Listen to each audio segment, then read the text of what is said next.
तकरीर चल रही है, लेकिन आप इस जलसे से बाहर निकलकर उनका मंजर देख सकते हो कि कौन जलसा सुन रहा है और कौन मार्केट घूम रहा है, कौन मेला के अंदर टहल रही है और कौन जलेबी खरीद रही है और कौन चूड़ियां खरीद रही है। और आप किसी जलसे में ऐसे नौजवानों को भी देखोगे जो जलसे से दूर फोन पर मोबाइल पर बात करके मिलने का जगह और वक्त भी मुतय्यन करके आए हैं, और आज जाकर देख लो बाहर तो ऐसा लगेगा आपको जैसे कुतिया के पीछे 10-10 कुत्ते लगे हुए। मौलवी जर्जीस बदनाम है कि मिसाल खरी देता है। मैंने उस घूमने वाली लड़की को कुतिया कहा है और उसके पीछे घूमने वालों को कुत्ता कहा है। तुम्हें जो करना हो कर लो, मेरा जाओ, क्या करोगी? कहा है मैंने, और अपने जुमले वापस लेने के लिए मैं तैयार नहीं हूं। अगर तुम्हें अपनी बेटियों को कुतिया सिफत होने से बचाना है तो उनकी निगरानी करो, और तुम्हें कुत्ता बनने से रुकना है तो उनका पीछा करना छोड़ो। कहूंगा मैं, और अल्लाह की कसम अपने जुमलों पर हमें कोई पछतावा नहीं है, कोई फिक्र नहीं है कि कौन क्या सोचेगा मेरे बारे में। हर इंसान अपनी सोच में आजाद है, सोच में भी आजाद है, सोच सकता है जो कुछ सोचना हो उसको। एक तरफ हाल यह है कि लोग कुरान और हदीस सुनने के लिए बेचैन हैं, चैनल वालों से लड़ने के लिए तैयार हैं, तो दूसरी तरफ ये मंजर भी है, हमें अपनी सोच बदलना पड़ेगी। इस्लाम के नियम और कानून को पूरी तरीके से फॉलो करना पड़ेगा, चाहे हमारी समझ में आए या ना आए। हमें इस्लाम के अंदर पूरा का पूरा दाखिल होना पड़ेगा। 2-4 नमाजें पढ़ लेने से हम मुसलमान नहीं हैं, 2-4 रोजे रख लेने से हम मुसलमान नहीं हैं। माफ कीजिएगा, बहुत सख्त मिसाल दे रहा हूं। 2-4 इबादतें कर लेने से आप मुसलमान नहीं कहलाए जाएंगे। कल की तकरीर में कहा, आज भी कह रहा हूं, 2-4 इबादतें कर लेने से आप मुसलमान नहीं होंगे। ये खंबा है, मान लीजिए बिजली का एक पोल लगा हुआ है, मान लीजिए कोई खंबा लगा हुआ है और उसी खंबे के पास आम का एक पेड़ लगा हुआ है। सख्त हवा चलती है, सख्त आंधी आती है, और उस तेज हवा से आम के चंद पत्ते टूटकर इस बल्ली पे लटक जाते हैं, चिपक जाते हैं, या बिजली के खंबे से चिपक जाते हैं।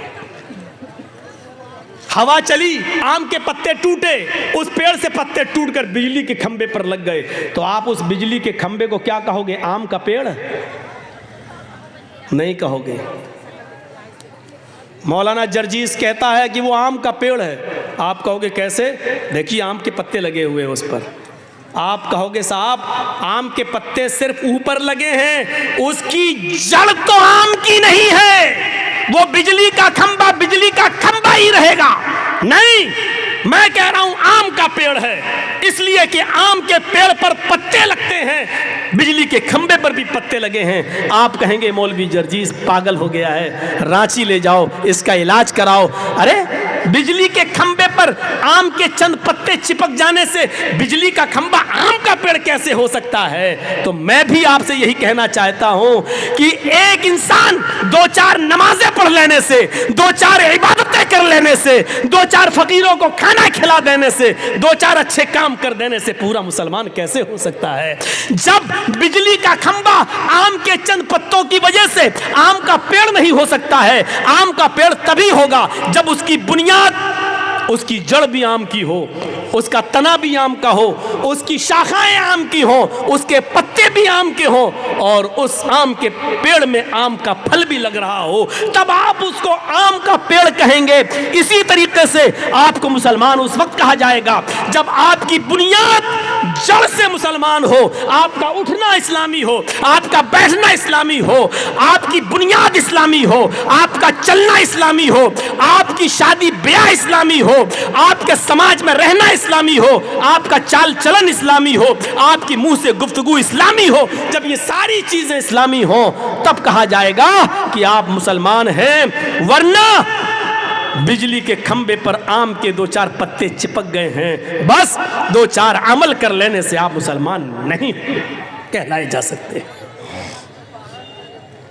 अपने जड़ में मुसलमान बनिए।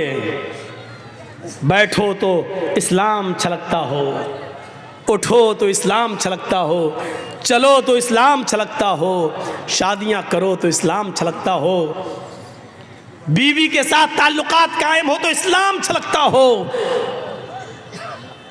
आपकी हर हर अदाओं में इस्लाम नजर आता हो, तब आप मुसलमान हैं। ये चीज हमें अपने अंदर देखना होगी, ये चीज हमें अपने अंदर पैदा करना होगी।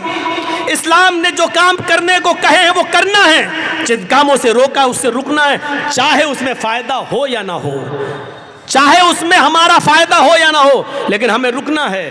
बिल्कुल वैसे ही समझो जैसे बड़े बड़े शहर में आप गाड़ी चला रहे हैं और रेड लाइट जल गई। आपने देखा होगा बड़े शहरों में रेड और ग्रीन लाइटें होती हैं चौराहों पर। रेड लाइट का मतलब गाड़ी रोक दो और ग्रीन लाइट का मतलब गाड़ी आगे बढ़ाओ।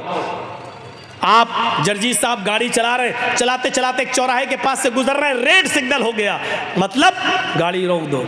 हमने गाड़ी रोक दी, लेकिन हमने देखा दाएं से कोई गाड़ी नहीं आ रही है, बाएं से भी कोई गाड़ी नहीं आ रही है, सामने से भी कोई गाड़ी नहीं आ रही है। तो अब नुकसान क्या है? जब एक्सीडेंट होने का खतरा ही नहीं है तो हमने गाड़ी को आगे बढ़ा दिया, चला दिया। आपने रेड सिग्नल में गाड़ी आगे बढ़ा दी है, आपने कानून तोड़ दिया। पुलिस ने आगे पकड़ लिया, गाड़ी साहब गाड़ी चला, लाल बत्ती जल रही थी। अरे लाल बत्ती जल रही थी तो क्या हुआ? एक्सीडेंट तो नहीं हुआ, किसी गाड़ी को हमने ठोका थोड़ी है। आप जुर्माना तब ले सकते हैं जब हमने गाड़ी को ठोका हो, गाड़ी आई नहीं रही थी, हमने चला दिया। पुलिस वाला क्या कहेगा? हट, रेड सिग्नल क्यों तोड़ा? गाड़ी आ रही हो या ना आ रही हो, रेड सिग्नल तुमने क्यों तोड़ा? गाड़ी खड़ी करना यानी कानून का पालन, चाहे नुकसान हो या फायदा, हर हाल में तुम्हें कानून को फॉलो करना है। कोई चीज हमारी समझ में नहीं आ रही है लेकिन हमें कानून मानना है। अल्लाह के रसूल ने फरमाया कि मोज़ों पर ऊपर से मसा करो, ये वुजू बनाते वक्त ऊपर से, जबकि गंदगी या मिट्टी नीचे लगती है। अकल ये कहती है कि नीचे हाथ फेरना चाहिए, लेकिन नहीं, हमें ऊपर फेरना है। हमारी समझ में आए या ना आए, लेकिन हमें कानून मानना है। अल्लाह के नबी ने कहा वुजू बनाते वक्त नाक में पानी डालना है, उसका फायदा हमारी समझ में आए या ना आए, लेकिन हमें डालना है, क्योंकि नबी ने फरमाया यह कानून बना दिया है, हमें उस कानून को फॉलो करना है। बस हमें इससे मतलब नहीं होना चाहिए कि इसमें ना करें तो नुकसान क्या है। नहीं, जो कानून बना दिया है, फजर में 2 ही पढ़ना है फर्ज नमाज, आप कहने में तो 4 पढ़ूंगा, नुकसान क्या है? नहीं, जो कानून बना दिया है वही तुम्हें मानना है। मगरिब की 3 हम 5 पढ़ते हैं, 4 पढ़ते हैं, नुकसान क्या है? नहीं, जो बना दिया है कानून वही तुम्हें मानना है, उसी को फॉलो करना है, चाहे नुकसान हो या ना हो, आपको कानून को फॉलो करना है। हमारा इस्लाम के साथ ताल्लुक कैसा होना चाहिए? एक पानी का बर्तन है, उसमें पत्थर डाल दिया, 2 दिन के बाद आइए पत्थर को निकाल के फेंकेंगे, पत्थर पानी से अलग हो जाएगा। 2 दिन के बाद जब आपने पानी से पत्थर को निकाला, पानी से पत्थर को फेंक दिया, इसका मतलब यह है कि पत्थर ने पानी को एक्सेप्ट नहीं किया और पानी ने पत्थर को भी एक्सेप्ट नहीं किया। जब तक पत्थर पानी में था, लेकिन जब चाहा तब आपने निकाल के फेंक दिया। ये हमारा इस्लाम से ताल्लुक नहीं होना चाहिए। जब तक हम इस्लाम से जुड़े हैं, जब चाहो हमसे इस्लाम को दूर कर दो या इस्लाम से हमें दूर कर दो, ये नहीं होना चाहिए। हमारा इस्लाम के साथ ताल्लुक रंग की तरह होना चाहिए। खाने वाला रंग जानते हैं ना, जलेबी में डलता है, पुलाव में डलता है, आप लोग रंग लाते हैं, गुलाब जामुन वगैरह में डालते हैं। वो रंग लाइए और पानी में डाल दीजिए, आप थोड़ी देर के बाद देखेंगे रंग पानी में घुल गया। पीले रंग का रंग ने पानी को पीला कर दिया, लाल रंग ने पानी को लाल कर दिया। अब आप रंग से पानी को अलग करना चाहें तो नहीं होगा, पानी से रंग को अलग करना चाहें तो नहीं होगा। क्यों? क्योंकि पानी ने रंग को अपने अंदर समा लिया और रंग ने पानी को अपने रंग में रंग लिया। अब दोनों ऐसे घुल मिल गए कि पानी से रंग को आप अलग नहीं कर सकते और रंग को पानी से अलग नहीं कर सकते। यही ताल्लुक हमारा इस्लाम के साथ होना चाहिए। इस्लाम में हम ऐसे घुल जाएं, इस्लाम में हम ऐसे जज्ब हो जाएं कि हमसे इस्लाम को दूर किया जाए तो ना हो सके और इस्लाम को हमसे दूर किया जाए तो ना हो सके। हमारी सांस, आखिरी सांस तक इस्लाम रहे, आखिरी सांस तक, मरते दम तक हमारी जबान से यही निकले, ला इलाहा इल्लल्लाह, ला इलाहा इल्लल्लाह। ना हमको इस्लाम से दूर किया जा सके, ना इस्लाम को हमसे दूर किया जा सके। ये हमारा और इस्लाम का ताल्लुक होना चाहिए। आज की तकरीर हमने एक नए स्टाइल से की है और सारी नई बातें हमने आपके सामने रखी हैं। नई बातों का मतलब ये नहीं कि कुरान को बदला है, हदीस को बदला है, बातें वही हैं जो बार बार कही जाती हैं, अंदाज बदलता है। मेरे भाइयों, हमने आज अपना कलेजा निकाल कर, अपना दर्द निकाल कर आपके सामने पेश कर दिया है।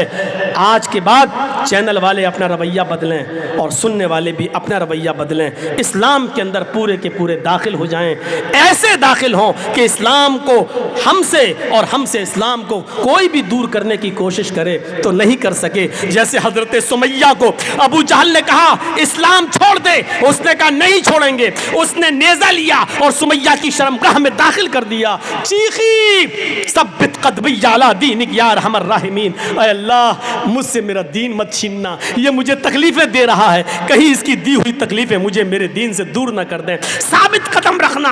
अबू जहल ने कहा अभी भी नहीं मानती है। उसने कहा नहीं, इस्लाम मेरे दिल से कैसे निकल सकता है। उसने 2 ऊंट मंगाए, एक ऊंट का से ये पैर बांधा, दूसरे ऊंट से दूसरा पैर बांधा। इस ऊंट का चेहरा पूरब की तरफ, उस ऊंट का चेहरा पश्चिम की तरफ। सुमैया, इन ऊंटों को मैं कोड़ा मारूंगा, ये एक ऊंट इधर भागेगा, एक ऊंट इधर, और तू बीच से तेरे 2 टुकड़े हो जाएंगे। सुमैया मुस्कुराने लगी। अबू जहल कहता है तू हंस रही है। सुमैया आसमान की तरफ नजर डालती है। अबू जहल ने कहा क्या देख रही है, इस्लाम छोड़ती है या नहीं। सुमैया ने आसमान से नजरें उठाकर अबू जहल के चेहरे को देखा और कहा अबू जहल, जन्नत देखकर भी कोई उसकी नेमतों से मुकर सकता है क्या। कहा मैं इन ऊँटों को भगा रहा हूं। कहती है चीख कर अबू जहल, शौक से भगा इन ऊँटों को। जितनी देर तू इन ऊँटों को भगाने में लगा रहा है, उतनी देर मुझे अल्लाह की जन्नत में जाने में लग रही है। जितनी जल्दी तू इन ऊँटों को भगा देगा, उतनी जल्दी मैं जन्नत में दाखिल हो जाऊंगी। मेरे भाइयों, अबू जहल ने ऊँटों को कोड़े मारे और सुमैया के 2 टुकड़े हो गए। यानी आखिरी दम तक सुमैया से इस्लाम नहीं निकाला जा सका और इस्लाम से सुमैया अलग नहीं हुई। ये ताल्लुक़ हमारा इस्लाम के साथ होना चाहिए। हमसे कितनी ही मुसीबतें आए, ना इस्लाम हमसे दूर हो, ना हम इस्लाम से दूर हों। उठना बैठना, एक है, गौर करो, अपने बच्चों को तालीम दो इस्लामी। अल्लाह के नबी ने फरमाया जब बच्चा 7 साल का हो नमाज का हुक्म दो, ना पढ़े कोई बात नहीं, लेकिन ले जाओ पढ़ाओ, और जब 10 साल का हो जाए नमाज ना पढ़े तो उसको मारो, मार मार के ले जाओ। हदीस अपने बच्चों को तालीम दो। मुस्तद अहमद की एक रिवायत है, एक सहाबिया औरत है, कहती हमारे घर में जब बच्चा पैदा होता है तो बच्चा जब पेशाब करता था तो मैं पानी का एक बर्तन उसके ऊपर डाल देती थी। बच्चा पेशाब करता तो पानी से उसको धो देती, उसकी शर्मगाह पर पानी डाल देती थी। जब बच्चा पहले दिन चलने के लायक हुआ, पहला दिन जब बच्चा चलने लगा, पहले दिन जब खड़ा हुआ और मेरे बच्चे को जब पेशाब की ज़रूरत हुई तो मैंने अपने बच्चे से ये नहीं कहा बेटा पानी लेके जाओ, चूँकि अब तक मैंने उसकी आदत डाल दी थी। बच्चा जिस दिन चलने के लायक हुआ उसी दिन पानी का बर्तन लेके जाने लगा और पेशाब करके अपनी शर्मगाह पे पानी डालने लगा। मैंने अपने छोटे से 1 साल के उस 1.5 साल के बच्चे को देखा जो अपनी शर्मगाह पर अपने हाथ से पानी डाल रहा है। हालांकि उसको इस्तिंजा करना नहीं आता है, उसको पेशाब करके धोना नहीं आता है, इस्तिंजा कैसे किया जाए उसको नहीं मालूम, लेकिन मैंने अपने बच्चे को अपनी शर्मगाह पे पानी डालते हुए देखा। मैंने कहा फुज़्तु बिरब्बिल काबा, अल्लाह की कसम में कामयाब हो गई, अल्लाह की कसम में कामयाब हो गई। मैं अपने बच्चे को जैसा बनाना चाहती थी मैंने अपने बच्चे को इस्लामी माहौल में डाल दिया।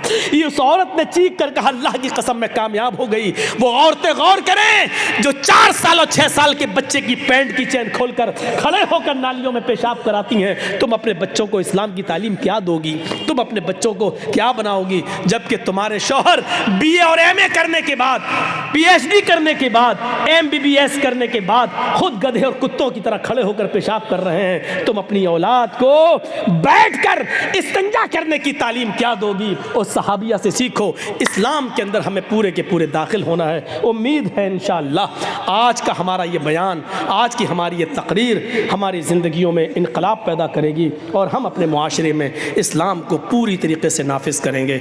बहुत थका हुआ था, कई दिनों से मुसलसल प्रोग्राम, और कल भी किशनगंज के इलाके में पौवा खाली में जाना है। तो मेरे भाइयों, परेशान हूँ, थका हुआ हूँ, फिर भी मैंने आपका 1.25 घंटा ले लिया है। अल्लाह से हम दुआ करते हैं कि बारे अल्लाह हमारी ख़ताओं को माफ़ फरमा दे, हमारे गुनाहों को बख्श दे, हमें इस्लाम के अंदर पूरा का पूरा दाखिल फरमा दे। जब तक तू हमें ज़िंदा रख, इस्लाम में ज़िंदा रखना, और जब हमारा ख़ात्मा हो तो इस्लाम में, हमारा ईमान पर हमारा ख़ात्मा फरमाना। और आए बारे अल्लाह हम तमाम मुसलमानों को हनफी, बरेलवी, शिया, सुन्नी, अहले हदीस, इन झगड़ों से निकाल कर हमें सबको इत्तिफाक इत्तेहाद के एक प्लेटफार्म पे कायम कर दे, और हमें मिलकर चुनाव हो या कोई भी मौका हो, हमें इत्तिहाद और इत्तिफाक के साथ एक जगह जमा होने की तौफीक अता फरमा।